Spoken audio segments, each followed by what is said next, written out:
మిత్రులారా, ప్రపంచాన్ని మార్చిన జ్ఞానం, మనస్సును నడిపించే మార్గం భగవద్గీత. ఈ రోజు మనం వినబోయేది గీత మొదటి శ్లోకం వెనుక ఉన్న అద్భుతమైన రహస్యం. ఈ శ్లోకాన్ని చెప్పింది ధృతరాష్ట్రుడు, అంటే కౌరవుల తండ్రి. అతను అంధుడు, అంటే చూడలేనివాడు. కానీ యుద్ధం ఎలా జరుగుతుందో తెలుసుకోవాలని ఉత్సాహంగా ఉన్నాడు. అందుకే అతను తన మంత్రివర్గంలో ఉన్న సంజయుడు అనే దూతను అడిగాడు. అతను సంజయుడితో మాట్లాడుతున్నాడు. సంజయుడికి దివ్య దృష్టి అనే వరం ఉంది. అంటే కళ్ళతో చూడకపోయినా యుద్ధ భూమిలో జరుగుతున్న ప్రతి విషయం తెలుసుకోగలడు. ఇలా ఎందుకు చెప్పాడంటే, ధృతరాష్ట్రుడు సంజయుడిని అడిగాడు, సంజయ, నా కుమారులు పాండవులు ఇద్దరు కురుక్షేత్ర యుద్ధ భూమిలో చేరారు. వారు అక్కడ ఏం చేస్తున్నారు అని ఒక ప్రశ్నార్థకంగా అడిగాడు. ఈ ప్రశ్న బయటకు సాధారణంగా కనిపించినా లోపల చాలా అర్థం ఉంది.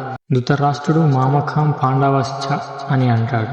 దీని అర్థం ఏమిటంటే, నా కుమారులు పాండవులు అని అర్థం.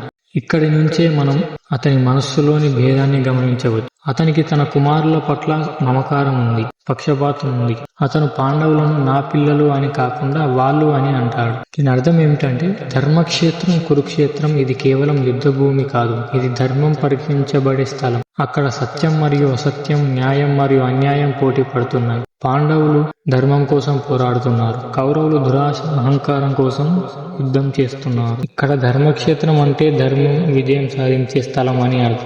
కురుక్షేత్రం అంటే కురువంశస్థుల యుద్ధం చేసే స్థలం. ధృతరాష్ట్రుడు ఈ ప్రశ్న అడిగేటప్పుడు అతని మనస్సులో ఒక భయం ఉంది. ఈ యుద్ధం నా కుమారుల పరాజయంతో ముగుస్తుందేమో అని. అందుకే అతను మొదటి మాటగా ధర్మక్షేత్రం అన్నప్పుడు కొంచెం భయపడ్డాడు. ఈ శ్లోకం మన జీవితానికి కూడా అద్భుతమైన బోధన ఇస్తుంది. మన జీవితమే ఒక కురుక్షేత్రం. మన లోపల ధర్మం అధర్మం మధ్య యుద్ధం జరుగుతోంది. మనలో మంచి ఆలోచనలు, చెడు ఆలోచనలు, ఆశలు, కోపం ఇవే సైన్యాలు. ఎప్పుడు మనం ఏ పక్షాన ఉంటామో అది మన ఫలితాన్ని నిర్ణయిస్తుంది.